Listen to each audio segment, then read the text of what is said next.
목적지에 내리기 위해서 누르는 벨. 하지만 승객들은 이 벨을 누르고 나면 마음이 불안해지기 시작합니다.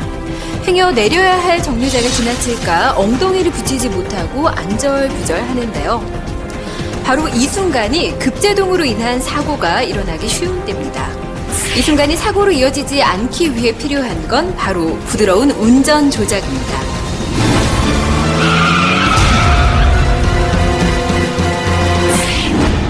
평생 학교 문전에도 가보지 못했던 김선임 할머니.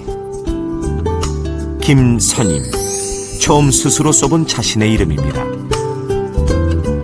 70을 넘겨서야 용기를 낸 할머니는 이젠 노인복지회관 한글학교의 어엿한 학생입니다.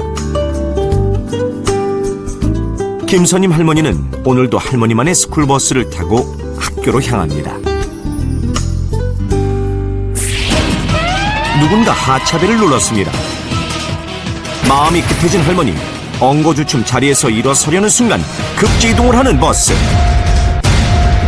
운전석 옆까지 튕겨나간 할머니는 요금함에 머리를 부딪힙니다.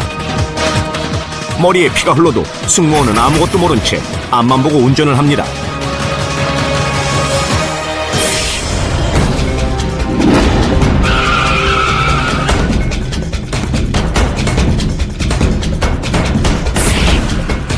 버스의 뒷좌석을 향해 승객이 넘어지는 급출발과 달리 급제동은 운전석을 향해 튕겨져 나온다는 특징이 있습니다.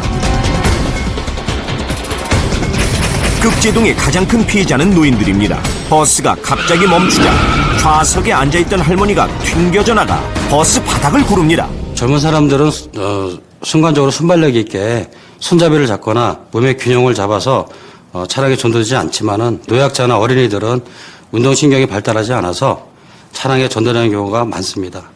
특히 그 노약자들은 사고로 인한 피해 정도가 크기 때문에 그것이 더 큰 문제라고 생각됩니다.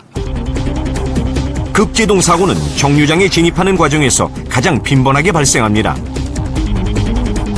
정류장 가까이 도착해서야 급격하게 속도를 줄이기 때문입니다.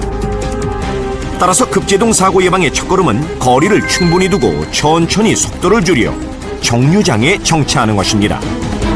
급제동 역시 급출발의 경우처럼 룸미러로 승객의 상태를 확인, 파악하는 것이 중요합니다. 대부분의 승객들은 벨을 누르고 나면 목적지를 지나칠까 조급한 마음에 바로 자리에서 일어나 하차 준비를 하기 때문에 급제동 시 전도 사고가 발생합니다. 노인 승객일 경우 그 위험도는 더 커집니다. 어르신, 정차 후에 천천히 내리셔도 됩니다. 친절한 안내 멘트로도 노인 승객들의 사고를 예방할 수 있습니다.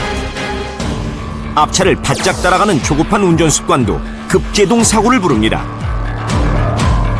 안전거리가 충분히 확보되지 않아 정지 신호로 바뀌거나 끼어드는 차량이 있을 때 급정거를 하기 때문입니다. 도로 상황에 따른 대처도 중요합니다.